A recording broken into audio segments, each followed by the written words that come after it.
नमस्कार, स्वागत है आपका। मैं हूं आपके साथ रंजना सिंह राठौड़। बुलेटिन का आगाज करेंगे पंचायत चुनाव से जुड़ी इस वक्त की बड़ी खबर के साथ। यूपी में पंचायत चुनाव को लेकर तैयारियां पूरी कर ली गई हैं। कल पहले चरण का मतदान होना है और पहले चरण में 18 जिलों में मतदान होगा। 18 जिलों में से करीब 3 लाख उम्मीदवार यहां पर मैदान में हैं। यूपी में कुल 4 चरणों में पंचायत चुनाव होंगे, जिसकी शुरुआत कल से हो जाएगी। पहले चरण का मतदान कल यानी 15 अप्रैल को होगा, जहां पर बड़ी तादाद में मतदाता घरों से बाहर निकलने की उम्मीद है और अपने मत का इस्तेमाल करने के लिए पहुंचेंगे। लेकिन कोरोना काल में पंचायत चुनाव लगातार एक बड़ी चुनौती बना हुआ है। किस तरीके से इसको पार कर पाया जाता है, यह भी देखना बहुत बड़ी चुनौती होगी। हालांकि उसको लेकर तमाम बंदोबस्त कर लिए गए हैं। चुनाव आयोग इसको लेकर पूरी तरीके से सतर्क नजर आ रहा है। वक्त वक्त पर अधिकारियों को दिशा निर्देश भी दिए जा रहे हैं। फिलहाल ये बड़ा अपडेट आपको बता रहे हैं, जहां पर कल पहले चरण का मतदान होगा। यूपी में पंचायत चुनाव कुल 4 चरणों में होने हैं, जिसको लेकर तमाम तैयारियां पूरी कर ली गई हैं। फिर चाहे वो पोलिंग बूथ की तैयारियां हो या फिर सुरक्षा व्यवस्था की तैयारियां हो, खासतौर पर संवेदनशील और अति संवेदनशील इलाकों में सुरक्षा को लेकर पुख्ता बंदोबस्त किए गए हैं। 3 तस्वीरें आपको दिखा रहे हैं। पहली तस्वीर श्रावस्ती से है, अगली तस्वीर महोबा से है, तो वहीं तीसरी तस्वीर सहारनपुर से है, जहां पर सुरक्षा के लिहाज से तमाम बंदोबस्त किए गए हैं। पोलिंग बूथ पर ईवीएम मशीनों को पहुंचाया जा रहा है। कल पहले चरण का मतदान होगा। शुरुआत कल होगी पंचायत चुनाव में मतदान की कल से। ऐसे में कल यहां पर प्रचार प्रसार पर पहले चरण के लिए रोक भी लग गई थी। हमारे अलग अलग सहयोगी हमारे साथ जुड़े थे, तमाम तस्वीरें उन्होंने दिखाई थी। लेकिन कल की तस्वीर जो होने वाली है वो किस तरीके से निकलकर सामने आती है, उस पर सभी की निगाहें होंगी। क्योंकि एक तरफ कोरोना महामारी उत्तर प्रदेश को पूरी तरीके से जकड़ती हुई, तो वहीं दूसरी तरफ पंचायत चुनावों का इसमें होना एक बहुत बड़ी चुनौती और बहुत बड़ा टास्क के तौर पर यहां पर देखा जा रहा है। सकुशल उसको संपन्न करवाने के लिए तमाम तैयारियां कर ली गई हैं। जरूरी दिशा निर्देश दिए गए हैं। खासतौर पर पोलिंग बूथ पर बंदोबस्त को लेकर दिशा निर्देश चुनाव आयोग की तरफ से पहले ही दिए जा चुके हैं। आप तमाम लोग जो वहां पर अपने मत का इस्तेमाल करने के लिए पहुंचेंगे, हमारे तमाम दर्शकों से हमारी यही अपील है कि मास्क जरूर आप पहन के जाएं। 2 गज की दूरी आप यहां पर जरूर रखें, क्योंकि वो सबसे महत्वपूर्ण है। कोरोना से आपकी दूरी भी 2 गज की है, वो आपको मेंटेन करके रखनी है और आपकी सावधानी ही सुरक्षा है। क्योंकि वैक्सीनेशन को लेकर भी लगातार सवाल खड़े हो रहे हैं। पूरी तेज गति से वैक्सीनेशन को आगे बढ़ाया भी जा रहा है। लेकिन फिलहाल इस वक्त अगर आप प्रदेशवासी होने के नाते कोई बहुत बड़ा सहयोग दे सकते हैं तो वो ये कि तमाम गाइडलाइंस का सख्ती से आप पालन करें। खासतौर पर कल का जो दिन होने वाला, उसमें आपके सहयोग की सबसे ज्यादा आवश्यकता है। हालांकि तमाम तैयारियां चुनाव आयोग की तरफ से की गई है। तस्वीरें आपको अलग अलग क्षेत्रों से दिखा रहे हैं। श्रावस्ती की तस्वीर दिखा रहे हैं, महोबा और सहारनपुर में भी इसको लेकर तमाम तैयारियां कर ली गई हैं।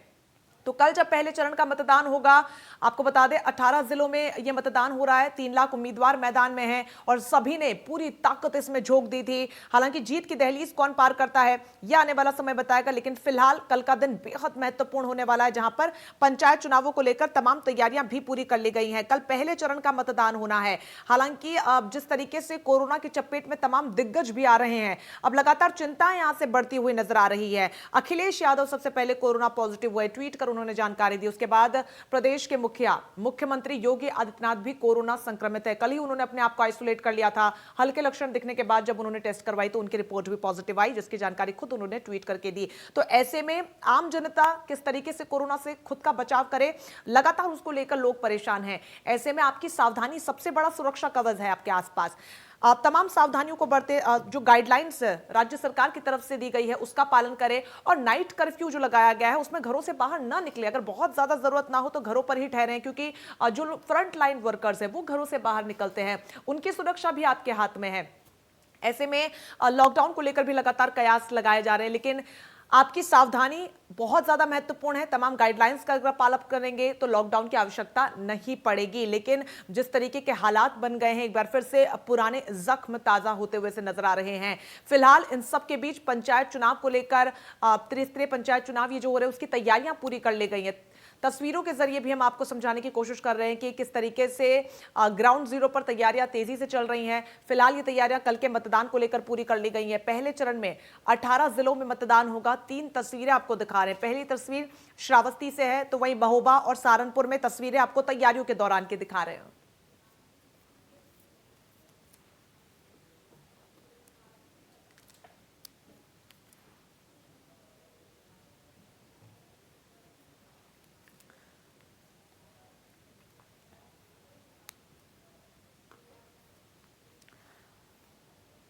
तो इस पूरी खबर पर ज्यादा जानकारी के लिए अलग अलग क्षेत्रों से हमारे अलग अलग सहयोगी हमारे साथ जुड़ेंगे। फिलहाल हरदोई से आलोक हमारे सहयोगी हमारे साथ सीधा जुड़ रहे हैं और तमाम सहयोगी भी हमारे साथ जुड़े हैं। सबसे पहले रुख में आलोक आपका करना चाहूंगी, किस तरीके से तैयारियों को लेकर तस्वीरें हरदोई से निकलकर सामने आ रही है? कल पहले चरण का मतदान वहां पर होना है।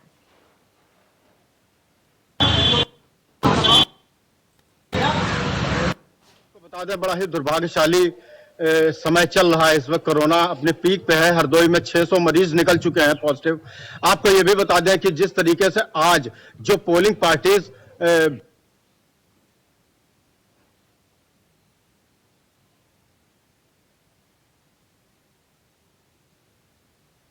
उनके अंदर ये नहीं लग रहा था कि कोई भी किसी भी तरीके की गाइडलाइंस का पालन हो रहा है। आपको ये भी बता दें कि जिस तरीके से कल जब पोलिंग होगी उसमें सीधा सीधा आदेश सरकार का भी है कि उन लोगों को जो 200 मीटर के अंदर जाना है वो लोग कोई भी तो विदाउट मास्क नहीं जा सकते। लेकिन ये सब कहने की बात है, कल देखने वाली बात होगी कि आखिर क्या होता है। जी बिल्कुल, बहुत ज्यादा महत्वपूर्ण यहाँ पर होने वाला है। कानपुर से राहुल वाजपेयी हमारे साथ जुड़ गए हैं। राहुल, कानपुर की जो स्थिति है वो किसी से छिपी नहीं है। कोरोना विस्फोट लगातार वहां पर देखने को मिल रहा है और अब तो तमाम दिग्गज कोरोना की चपेट में आ रहे हैं, फिर चाहे वो पूर्व मुख्यमंत्री अखिलेश यादव हो या फिर सूबे के मुखिया योगी आदित्यनाथ। क्या अब डरने की जरूरत है? और पंचायत चुनाव में कोरोना काल कितनी बड़ी चुनौती बना हुआ है?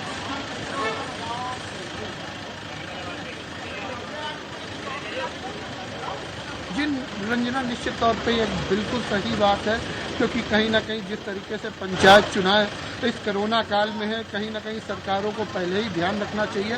और जिस तरीके से कोरोना जब बढ़ा था तभी इस पंचायत चुनाव की डेट आगे बढ़ा देनी चाहिए, क्योंकि जो हालात हैं बहुत ज़्यादा चिंताजनक हो चुके हैं, भयावह हो चुके हैं। मैं कानपुर के अगर हालातों की बात करूं तो डेली कोरोना बम फूट रहा है, एक बड़े आंकड़ों के साथ निकल कर सामने आ रहा है। 1000-1200 का आंकड़ा कोरोना यहाँ पार कर चुका है। लेकिन कहीं ना कहीं जो सरकारें हैं वो चुनाव को ज़्यादा तवज्जो दे गई, जबकि हालांकि इन चुनाव को बढ़ाया जा सकता था। लेकिन अगर अब कल मतदान है, यहाँ 18 जिलों में कानपुर भी शामिल है जहाँ पे कल पंचायत चुनाव का मतदान होना। मैं अगर बात करूँ सुरक्षा की तो वो पूरी चाक चौबंद कर ली गई है। इसके अलावा जो कोविड के प्रोटोकॉल है उनके भी नियम फॉलो किए जाएंगे। 2 गज की दूरी, मास्क है जरूरी।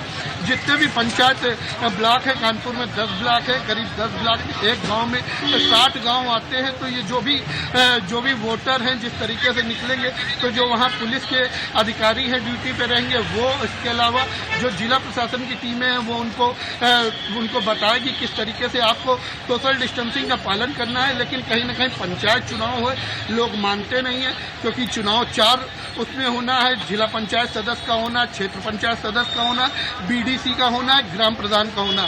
लेकिन जिनके अलग अलग पर्चे भी छापे गए हैं, बैलेट पेपर से ये पूरा चुनाव होना है। लेकिन जो अभी जो कल की तस्वीरें और भयावह निकल के जो सामने आएंगी पंचायत चुनाव के बाद, उसका जिम्मेदार कौन होगा, ये एक बड़ा सवाल है। जी बिल्कुल, बहुत से सवाल ऐसे खड़े हो रहे हैं राहुल। लगातार आप जनता के बीच में भी जा रहे हैं, उनकी नब्ज टटोलने की भी कोशिश कर रहे हैं। आपके पास लौटूंगी। जौनपुर से हमारे सहयोगी राजन मिश्रा हमारे साथ जुड़ गए। राजन, जौनपुर की स्थिति क्या कुछ कहती है? कल तैयारियों को लेकर क्या कुछ तस्वीरें निकलकर सामने आ रही हैं?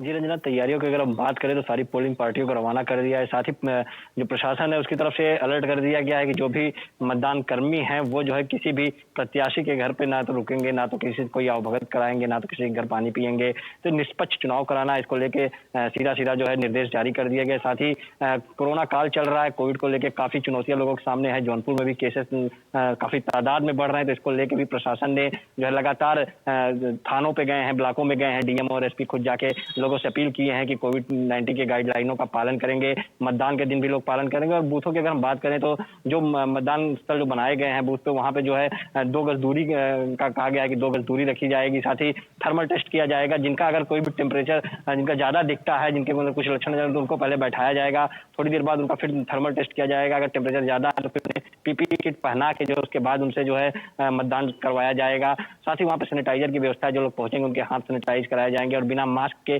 किसी को अंदर जाने की अनुमति नहीं होगी। लेकिन अब देखने वाली बात कल होगी कि कल इस कोविड-19 गाइडलाइन का कितना पालन होता है। रंजना, बिल्कुल, ऐसे में राजन, अब चूंकि लोगों के बीच में भी आप पहुंचे, अलग अलग क्षेत्रों में हमारे तमाम सहयोगियों ने पहुंचकर गांवों में चौपाल भी लगाई है।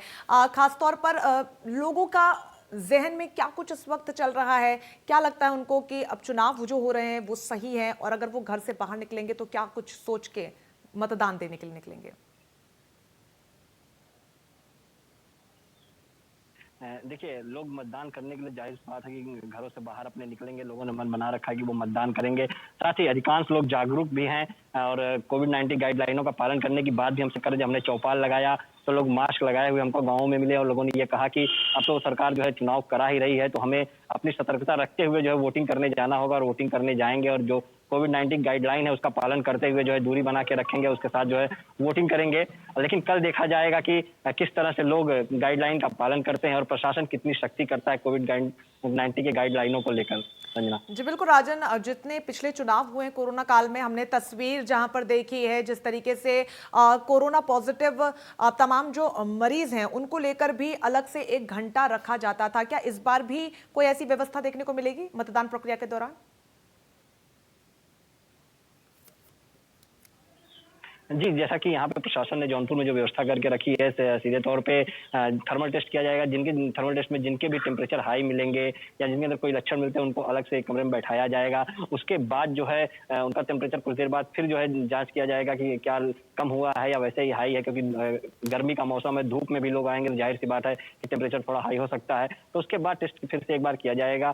अगर टेम्परेचर हाई रहता है उनका तो उसके बाद पीपीई किट की व्यवस्था जो है बूथों पर कराई गई रहेगी। पीठासीन अधिकारी को पीपीई किट रहेंगे, उनके पास 2-2 पीपीई किट उपलब्ध कराए गए रहेंगे। अगर उसके बाद और आवश्यकता होती है तो पीपीई किट और वहां पे पहुंचाए जाएंगे। जिनके लक्षण ज्यादा मतलब टेम्परेचर हाई होगा उनका पीपीई किट पहनाने के बाद ही उनसे वोटिंग कराई जाएगी। ये व्यवस्था यहाँ पे प्रशासन के जरिए की गई है जौनपुर। ठीक है, और ये बहुत ज्यादा महत्वपूर्ण भी है राजन। मनीष हमारे सहयोगी हमारे साथ जुड़ गए हैं झांसी से। मनीष, झांसी की तस्वीरें क्या कुछ कहती है? कल मतदान यहाँ पर होगा, क्या कुछ उसको लेकर तैयारियां की गई है?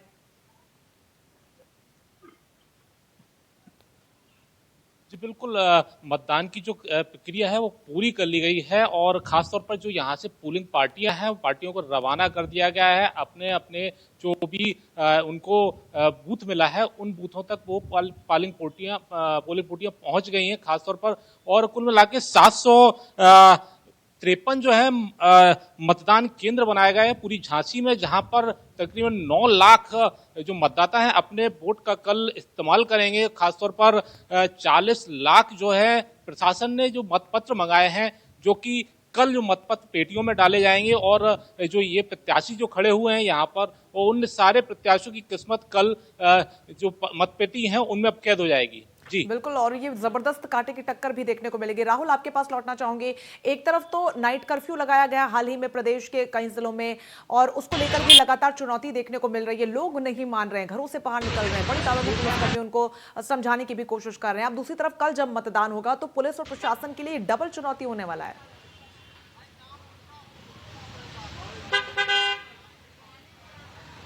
जी, निश्चित तौर पे कहीं ना कहीं कल, क्योंकि सुबह 7 बजे से मतदान चालू हो जाएगा, तो कहीं ना कहीं जो पुलिस है उसके लिए जो और भी टीमें लगाई गई हैं, जो और फोर्सेस लगाई गई, उनके लिए डबल चुनौती है। कहीं ना कहीं पंचायती चुनाव को भी शांतिपूर्वक तरीके से निपटाना। इसके अलावा दूसरी बड़ी चुनौती है कोविड के नियम फॉलो कराना, जो कि बहुत ज़्यादा जरूरी है, क्योंकि जो कानपुर के हालात हैं वो बद से बदतर हो चुके हैं। मैं रंजना, अपने साथ हुआ कल एक हादसा आपसे बयां करना चाहता हूं कि कल आज सुबह मेरे मित्र की इसी कोरोना से मौत हो गई है, जबकि मेरी राज्य जिला अधिकारी कानपुर नगर आलोक तिवारी से बात हुई। मैंने रिक्वेस्ट करी उनसे कि मेरा मित्र है, इसको ऐसा कोई अस्पताल में एडमिट करा दीजिए जहां आईसीयू सिस्टम हो, जहां आईसीयू हो। लेकिन जो जिला अधिकारी ने, उन्होंने फोन पे तो हाँ कर दी और उसके बाद उस काम को गंभीरता से नहीं लिया, जिसके चलते आज सुबह मेरे ही एक मित्र की इस कोरोना महामारी ने उसको लील लिया है। तो कहीं ना कहीं जो जिला प्रशासन है वो भी अब पूरी तरीके से ध्यान नहीं दे रहा। अब आपकी अपने लिए घर से निकलना है, अपने ढंग से निकलना है, अपने को सुरक्षित करते हुए निकलना है, तभी आप सकुशल रहेंगे। नहीं तो चाहे जिला प्रशासन हो, चाहे डीएम कानपुर हो, चाहे सीएमओ कानपुर हो, चाहे हेलट के प्रिंसिपल आरबी कमल हो, कोई जो अधिकारी रात को फोन ना उठाए इमरजेंसी में, तो आप समझ सकते हैं हालात क्या हो हो चुके हैं और अब अपने को सुरक्षित रखना है तो अपने लिए, अपने परिवार के लिए घर से सुरक्षा के इंतजाम के साथ निकलना होगा और घर पहुंचने पे आपको उसी तरीके से फिर उसी रूटीन पे आना होगा। जी बिल्कुल, इससे ज्यादा गंभीर और कुछ नहीं हो सकता है राहुल, जहां पर उचित समय पर उचित इलाज आपको मुहैया ना हो सके। आपके पास लौटूंगी। सुशील कुमार गोरखपुर से हमारे सहयोगी हमारे साथ जुड़ गए हैं। गोरखपुर में क्या कुछ तस्वीरें निकलकर सामने आ रही है सुशील, खासतौर पर कल के मतदान की बात करें तो?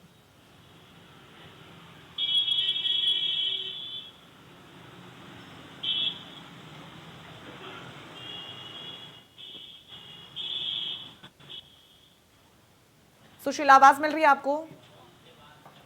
चलिए सुशील, आपके पास लौटेंगे। मनीष, आपके पास मैं लौटना चाहूंगी। जिस तरीके से अब तस्वीरें भी सामने आ रही है और जैसा राहुल ने भी जिक्र किया कि जिला अधिकारी भी यहाँ पर सही समय पर सही इलाज मुहैया न करवा पाने में यहाँ पर जिस तरीके से तस्वीरें उनके सामने आई, जिसके चलते उनके दोस्त की जान चली गई। अब ये स्थिति कितनी गंभीर है और यहाँ से आने वाले समय में और कितना ज्यादा जो माहौल है वो डिफिकल्ट होने वाला है यहाँ से?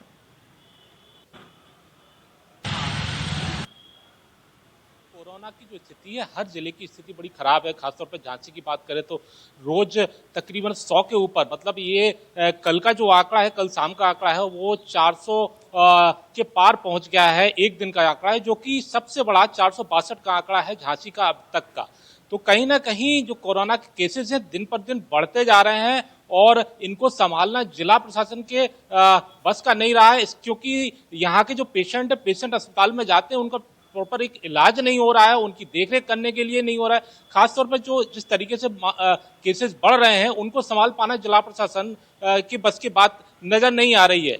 जी बिल्कुल, बहुत ज्यादा यहाँ पर मुश्किलात होने वाली। हालांकि लोगों को समझना होगा कि किस तरीके से यहाँ पर जिम्मेदारियों को निभाना है और सतर्कता बरतनी है। आलोक, मैं आपका रुख करना चाहूंगी। पोलिंग पार्टियां भी रवाना हो चुकी हैं, तस्वीरों के जरिए भी हम आपको बता रहे हैं, दर्शकों तक भी पहुंचा रहे हैं कि किस तरीके से सावधानी बरतनी है।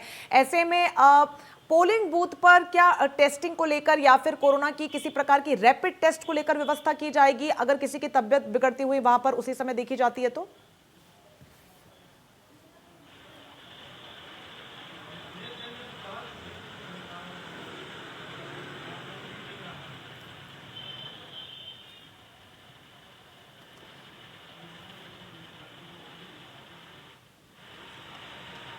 चलिए, हमारे सहयोगी प्रयागराज से हमारे साथ जुड़ गए हैं संदीप, आपका रुख करना चाहूंगी कि प्रयागराज में फिलहाल क्या कुछ तस्वीरें की गई हैं, तस्वीरें देखने को मिल रही हैं जहां पर कल मतदान होना है और क्या कुछ खास वहां पर रहेगा?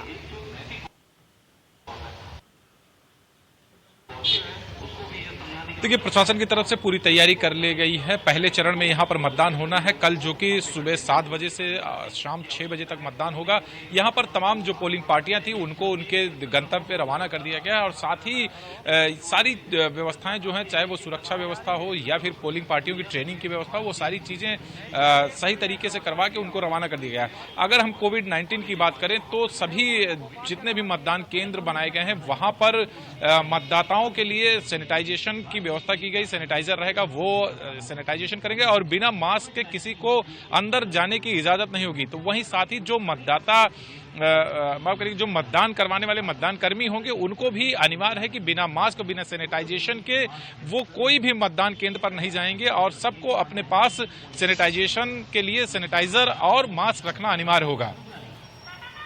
जी बिल्कुल, यहाँ पर सुशील, मैं आपका रुख करना चाहूंगी। गोरखपुर में क्या इसको लेकर खास तैयारियां की गई? जो सवाल पहले मैंने पूछा अपने सहयोगी से कि अगर अचानक किसी की तबियत बिगड़ती है पोलिंग बूथ पर, उसको लेकर टेस्टिंग को लेकर या किसी प्रकार की चिकित्सक सुविधा को लेकर बंदोबस्त वहां पर किए जाएंगे?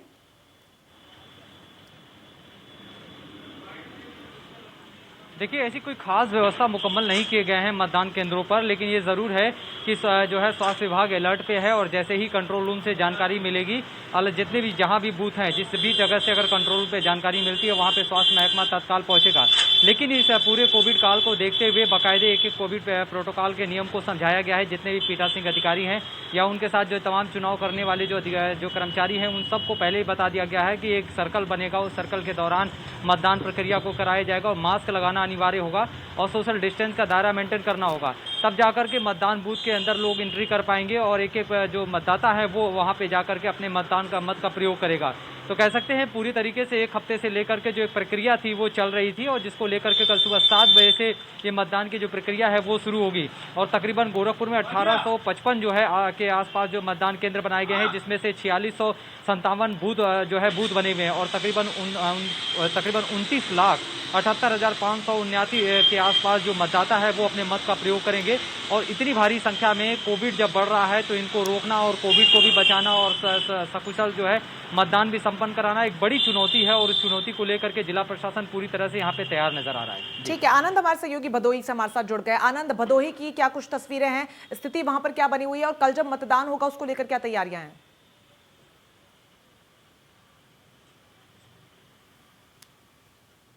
ग्राम सभाओं के लिए कल मतदाता अपने मताधिकार का प्रयोग करके जो प्रत्याशी उनका भाग्य का फैसला करेंगे। ऐसे में जो 546 ग्राम सभाओं के लिए 4583 प्रत्याशी मैदान में उतरे हैं, और उसके बाद बीडीसी के लिए अगर हम बात करें तो 3541 प्रत्याशी मैदान में उतरे हैं। कुल 646 मतदान केंद्र बनाए गए हैं जिले में। जी बिल्कुल, और साथ ही आनंद ये भी खबर सामने आ रही है कि कल जब मतदान शुरू होगा और जब तक मतदान चलेगा, पल पल का जो अपडेट है, पल पल की खबर चुनाव आयोग को देनी होगी, उसकी अनिवार्यता रखी गई है। वो प्रोसेस किस तरीके से होगा, उसको लेकर क्या कुछ जानकारी मिल रही है अधिक?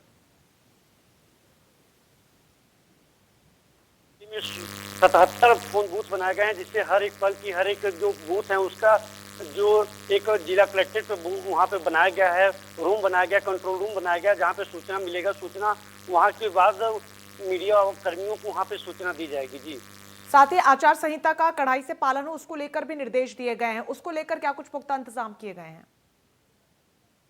पूरी तरह से प्रशासन मुस्तैद है, जगह जगह प्रशासन वाद कर लिया है, हर गाँव हर गली में प्रशासन बाइक के माध्यम से, कार के माध्यम से जा रही है, और लोगों से भी अपील कर रही है कि जो आचार संहिता का उल्लंघन न करे और आपस में भाईचारा का प्रेम व्यवहार बना के रखें, झगड़ा मार न करें। जी ठीक है, अब इस बीच संदीप मैं आपका रुख करना चाहूंगी। चुनाव आयोग ने इस बात को साफ कर दिया है कि मतदान की प्रक्रिया जब सुबह से शुरू होगी तब से लेकर अंत तक, जब तक प्रक्रिया शाम तक चलेगी, पल पल का जो अपडेट्स है वो चुनाव आयोग को देना अनिवार्य होगा। वो प्रोसेस किस तरीके से चलेगा, उसको लेकर क्या कुछ इंतजाम किए गए?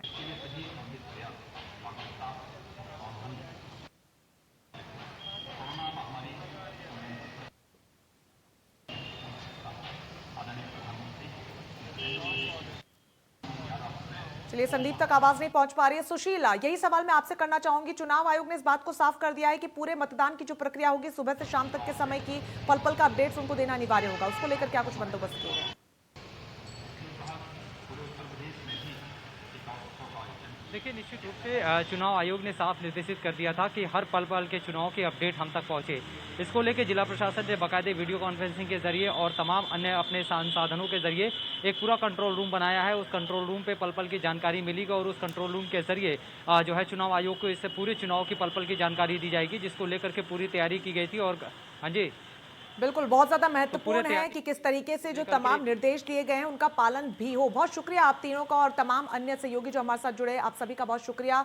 अलग अलग जगहों से जुड़कर क्या कुछ तैयारियां कल के मतदान को लेकर है उससे विस्तार से आपने बताया, जानकारी हमारे दर्शकों तक पहुंचाई। अब हमारे दर्शकों के हाथ में है कि अपनी जिम्मेदारी को कितना वो समझते हैं। एक बार फिर से हम अब तमाम दर्शकों से अपील करना चाहेंगे कि जब भी घरों से बाहर निकले, अपने मत का इस्तेमाल करने के लिए कोविड की जो गाइडलाइंस है उसका पालन अवश्य करें, क्योंकि इस वक्त सावधानी ही सुरक्षा है। तो चलिए, इसी के साथ इस बुलेटिन में बस इतना ही। लगातार बड़ी खबरों के लिए बने रहिए हमारे साथ। नमस्कार।